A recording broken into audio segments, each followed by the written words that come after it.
other questions or comments for anyone? Okay.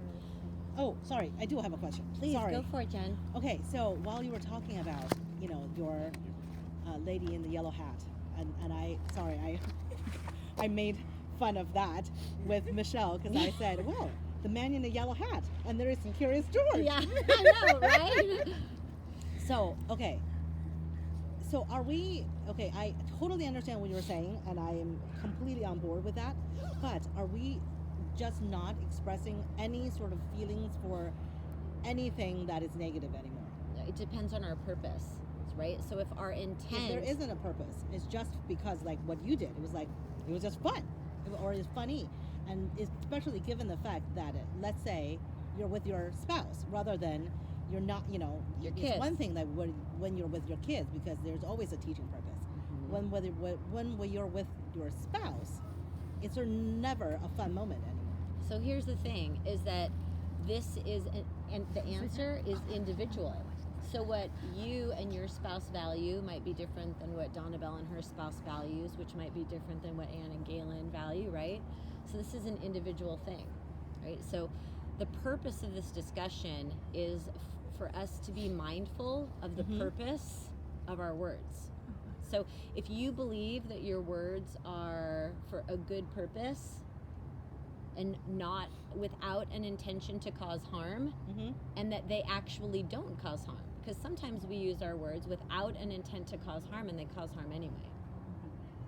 So I think that those are some of the guiding questions to talk about as a family is, was I mindful of my purpose? Did I have a purpose? Was it a positive purpose? Was it a negative purpose? Did I have an intent to harm? If I didn't have an intent to harm, did I harm accidentally? Right? So, and as adults, we can really be discerning about the nuances of me making a joke about a woman dressed in all yellow, right? So our daughter happened to be walking with us on the beach. Right.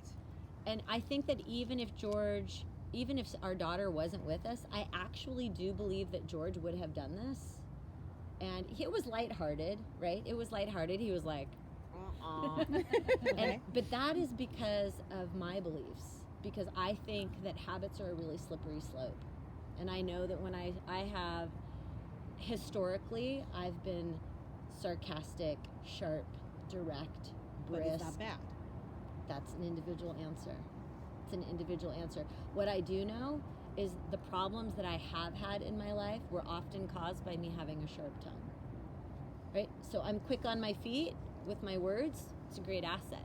It could also be a deficit and cause me harm if I don't pay attention to it. So it's more like, I don't have the answer for you, but those are some of the questions for us all to think about as individuals, right? It's a good interview weakness. It's your weakness, but it's also your strength. I know. Right. A good rule of thumb is if you don't want them to hear it, then that means your intent wasn't. I mean, positive. interviews are so weird because you're like, yeah, I can give you all the right answers, but I might not have a high enough resonance factor, even if I give you all the right answers. So sometimes telling the actual truth about an actual deficit, then you have a higher resonance with people, and people are like, Yes. I just trust her. I just like her. Yeah, she might not be the most qualified. Yeah, she might, but I like her and I trust her. Because that makes you more real in a way. Maybe. Depends on Well, what the job's for, I suppose. Right. Okay, No, so right. staying Interview is focused on this different. idea of like, Sorry. so I was just wondering. yeah, That's, I mean, the thing is that as adults we can be more discerning with nuances. Kids are less discerning. Right. They're monkey They see, don't get monkey it. do, Right. and they say right. terrible things to each other I because it's just completely what they agree. hear. Yes. No, this was Like just mine is like it's all black and white. He doesn't understand the gray. Right. So, when I was thinking about what to talk about today, I was actually so sorry for those of you that have all girls, but I was actually thinking like 6th grade boys are my demographic right now. Right? Because, I'd say with all the families that I work with, the highest number of parents who say, oh my gosh, you would not believe the things the kids are saying to each other. It's middle school boys, and then high school girls. Girls Oh, boy. fake it longer than I'm a boys. high school girl now. Sorry. Hey, Alexa. Love Alexa. Alexa. You're not participating in this. Alexa. Okay, so how we follow up with this. So what you can expect is if you follow up with this, it will stick. It will stick. What is normal is for kids to start using it as a joke and a weapon. So you could expect kids to be like, oh, right, and make fun of it and make fun of each other. It's actually really useful, though, for them to start to recognize when something is not a good or bad purpose. If this doesn't feel right to you for whatever reason, you can change it to like a purpose that's like above boards or below boards, right? Above the line, below the line. Useful, not useful, you know? So kids get good at self-awareness when we reflect back to them and we say like, hey, I just heard you say this. That's like right on the border, you know? So the goal isn't necessarily to first change the behavior. The goal is for kids to understand and hear themselves talk and understand the impact.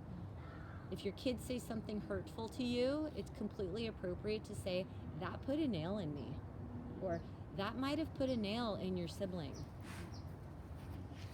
And that's it. There doesn't have to be this long, like, well, maybe you should this, and maybe you should this, and now your consequence is this, right? I mean, really, I think an appropriate goal with kids that have a low level of awareness of the impact of their words is awareness. Awareness is a great preliminary goal. So ways we reinforce it with emotion, we reinforce it by hearing, hi Helen, nice to see you.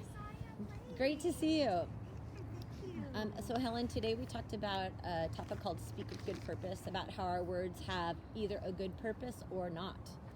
And we used nails in the board as a metaphor for, you know, when people say, you know, like Jackson said that he went to play basketball with friends and somebody said you're too small to play.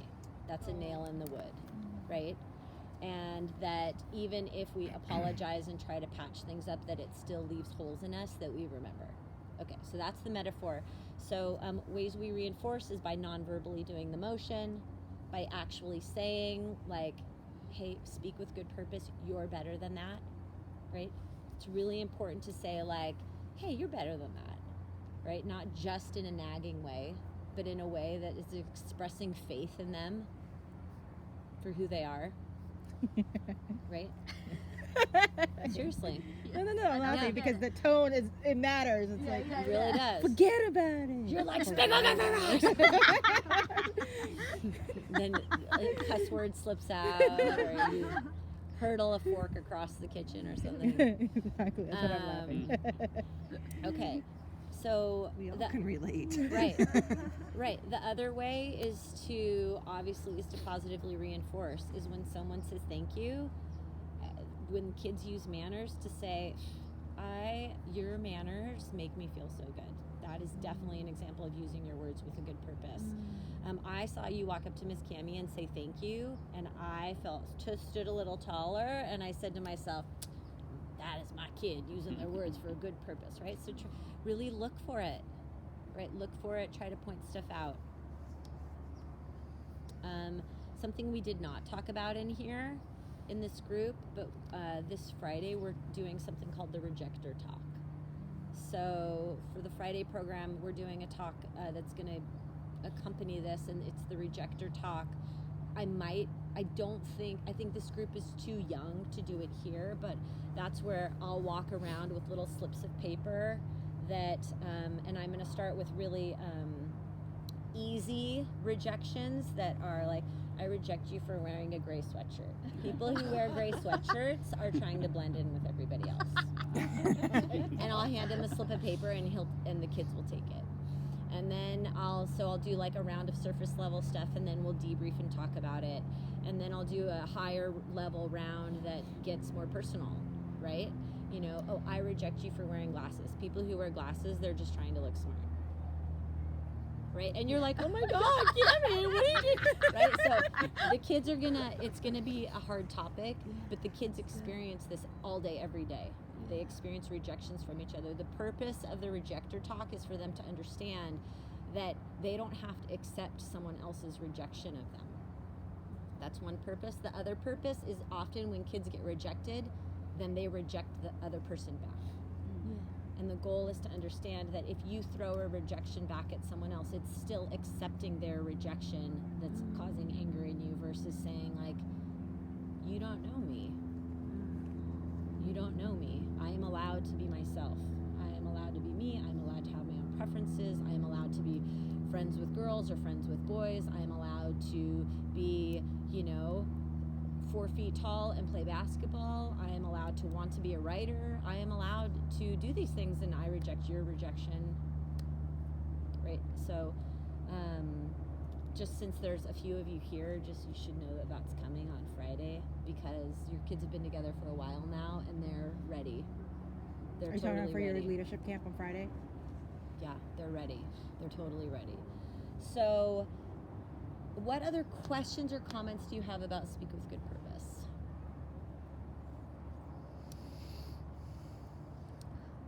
This is not. This is relating to what we talked about today, but how do we also teach our kids to have thicker skin? Not to say that they should be talked to badly, but given the fact that we can't not right the second stop everyone, or We're not making always in sure the that same place or at the making same sure time. everyone has had this talk so that we all speak with a better purpose. How do we teach this generation of children to have thicker skin? Because Mine doesn't have So- it. so let's- part of me feel like you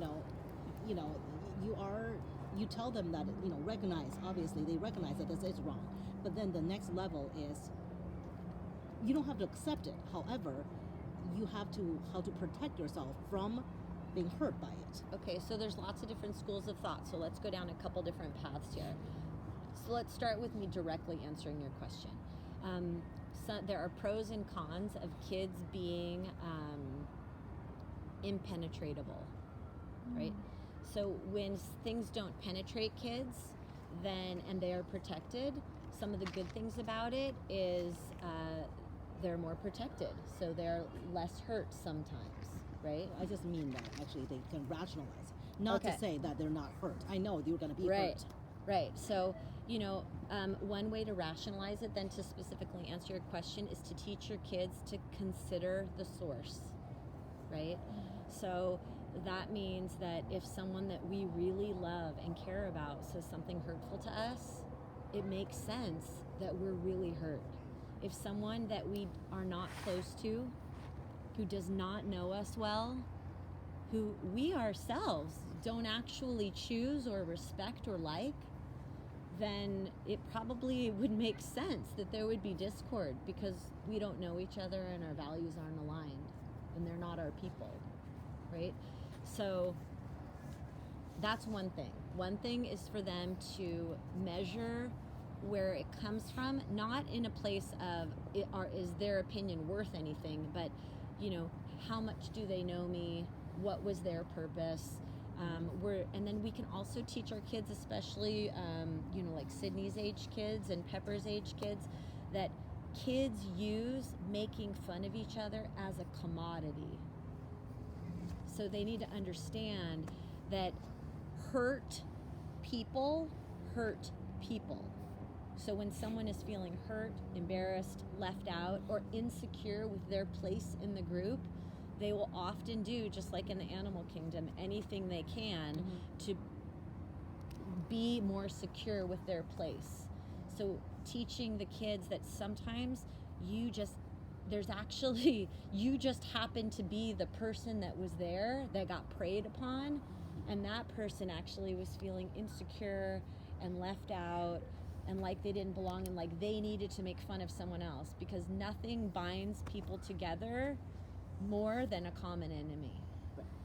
Right? So we want to teach our kids why kids make fun of each other. Kids make fun of each other because they're trying to be liked, they're trying to be accepted, they're trying to belong, they're trying to be funny, right? So that can be really helpful in kids kind of being more discerning about or having a thick skin. Did I answer your question? Yeah. I mean, I know what you're saying. Yeah. Yeah. Yeah. I mean, the other piece of it is of, you know, that our kids should feel like crap when they get made fun of. It feels terrible. They should feel terrible. So that they don't do it to others. Because Right. they know how it feels. Sometimes we learned from the bullying class at Barnard, which was great, that teacher said stuff like, which Reed has used also when someone said something that was mean, he said, "That's rude." Yeah. Which totally called the other person Yeah. out, and they were like, "Oh, Right. Yeah. sorry," you know. Yeah. Or another one is, "Who cares? Oh, the sky's blue." Yeah. You know. Yeah. You know, oh, you're short. So who cares? You know, Yeah. something like that. Right. Those are some of the tips that they That's learned. what we told Sam and Pepper early on. Is like if somebody is trying to bully you, just say who cares and then just leave. I mean, yeah, And that- but you're that right. stop It does hurt. Stop it. Yeah. Because once they see you reacting, then They're gonna they'll continue. keep on pushing Yeah, you. yeah. Mhm. Another thing we teach kids is we teach kids to say, your opinion is not important to me. Oh, that's a good one.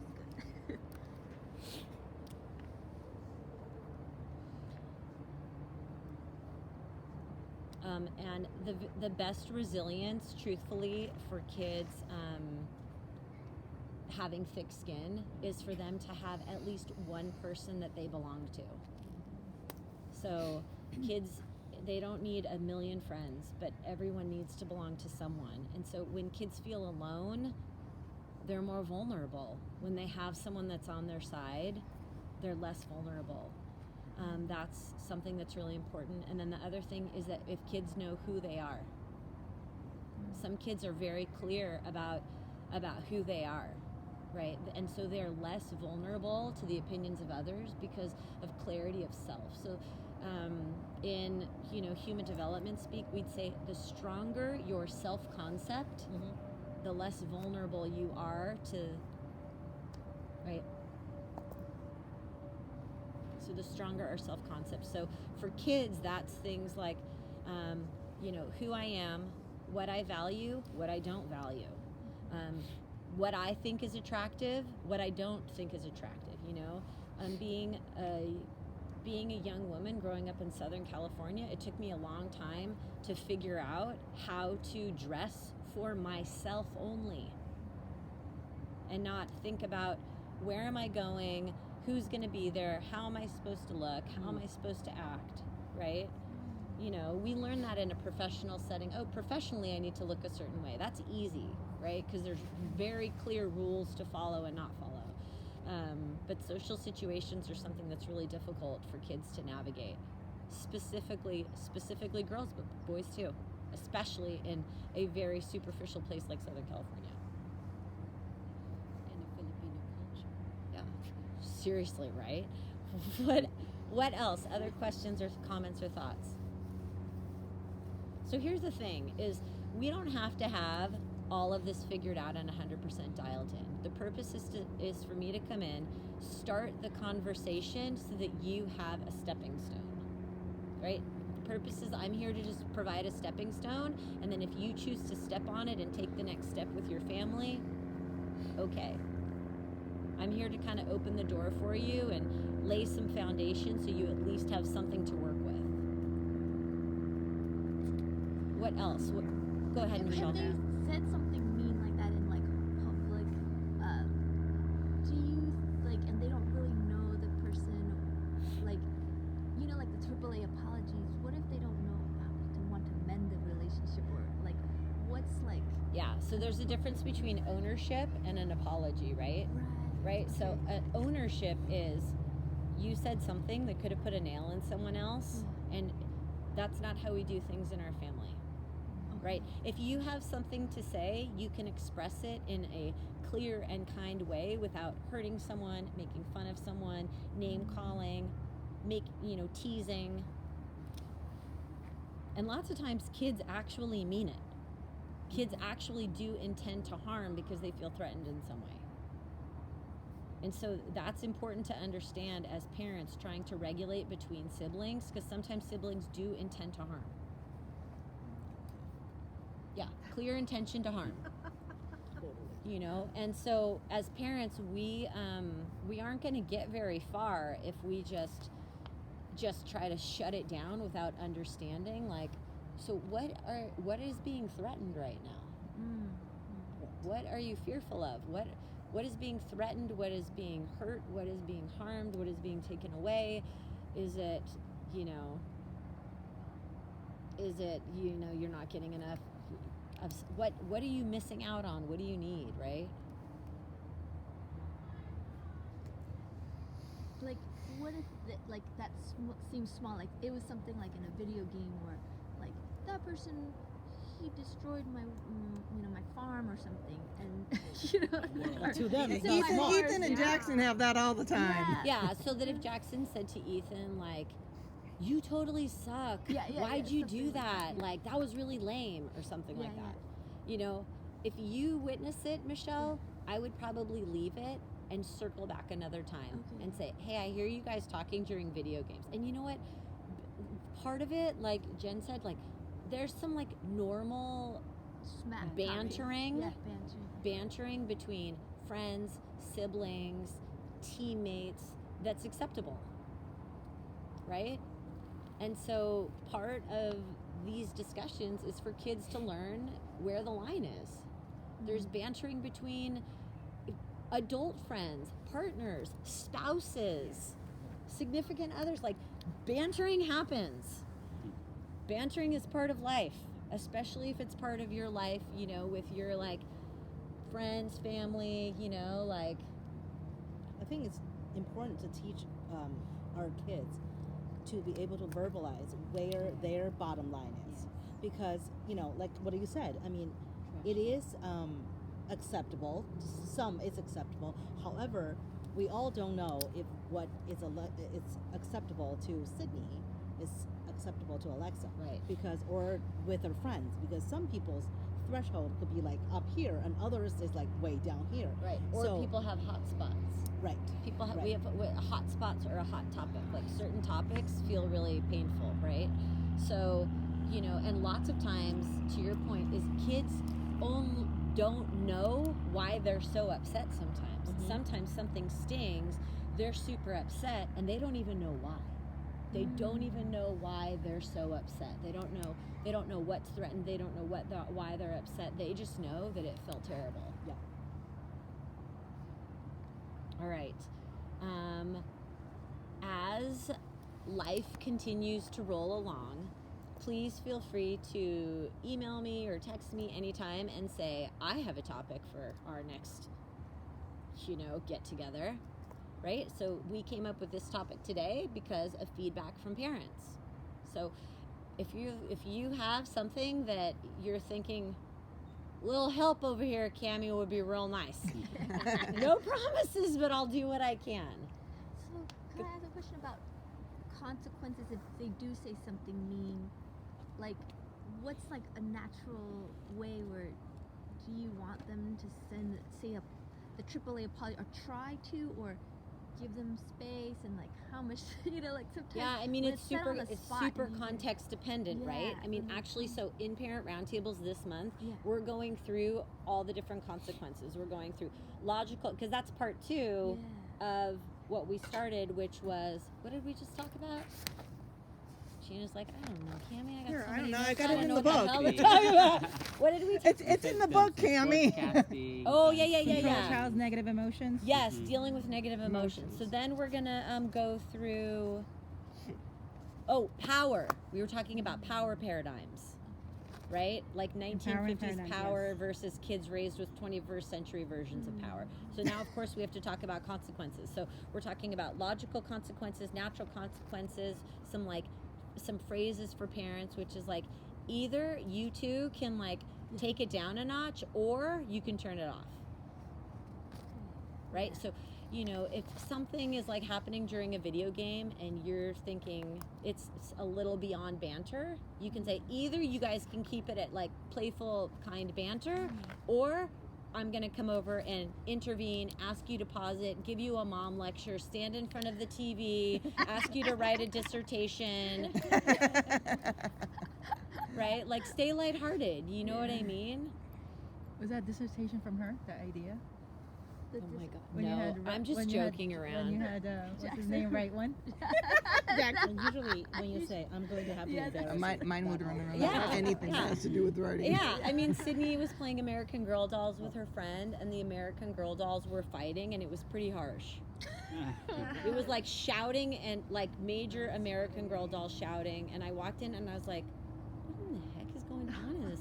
They were like, it's not us, it's the dolls. I'm like, well, the dolls need to take it down a notch, or the dolls are gonna have to wind up this play date. You know, but Michelle, there's not an easy answer to your question because it's so context dependent, right? It's so context dependent. The rule of thumb, though, is always lowest level to interrupt the behavior. Okay. Right? The purpose is to interrupt the behavior. Awareness, interrupt the behavior, redirect. Right? Interrupt, awareness of the behavior, redirect. So, yeah. I left George and Sydney. What was that home again? alone. Awareness, Yeah, interrupt. so awareness, interrupt the behavior. Lowest level thing that interrupts the behavior, because that interrupts the habit loop. Interrupt the behavior, and then we do our best to try to redirect. And by redirect, it's telling them what to do. What to do. Thank you. Yeah, totally. And you know, like best laid plans. Like George and Sydney fought all this morning. They fought. They're having all these power struggles. They're fighting because Sydney thinks that she's being held to a higher level of standard for tone and delivery than George. And so Sydney told George, your tone and delivery is, you know, sharper than mine, faster than mine, louder than mine. I'm being held to a different standard. Well, you're a child. That doesn't mean that, I mean, I'm just like, oh my gosh. You're training. It's, Sydney's out. She's out. She's linguistically trapping George.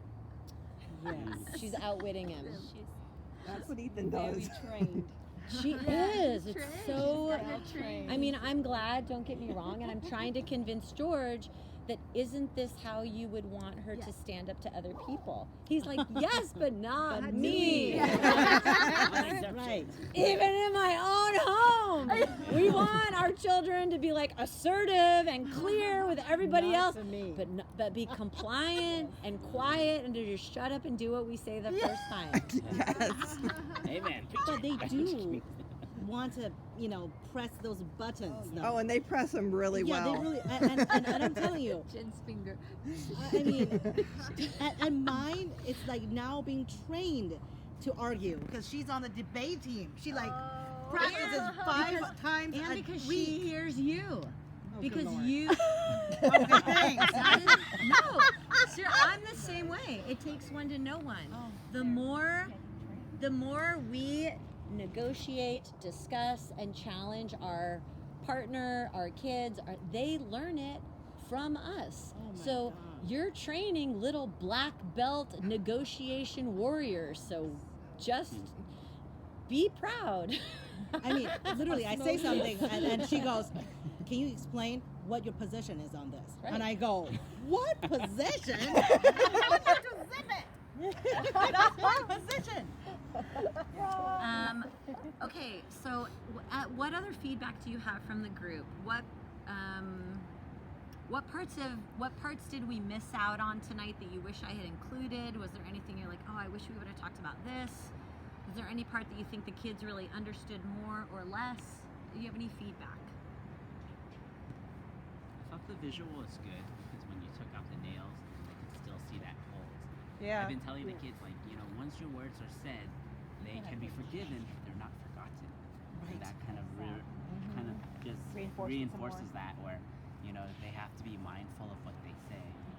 So, and then there's this song that I was just going in my head that we listen to sometimes when it comes on the radio. Says, words can build you up, words can tear you down. Yeah. And let your words speak life, and let your words be hope. And so I've been trying to remind them about that, what they say. And so it's a good kind of a segue, not from me, but from you. And I think they listen more when it's not from a parent. Oh yes. Oh, Yeah. they listen. Amen. Mine listens so much better at someone else's house than he doesn't mine. Yes. Well, Always.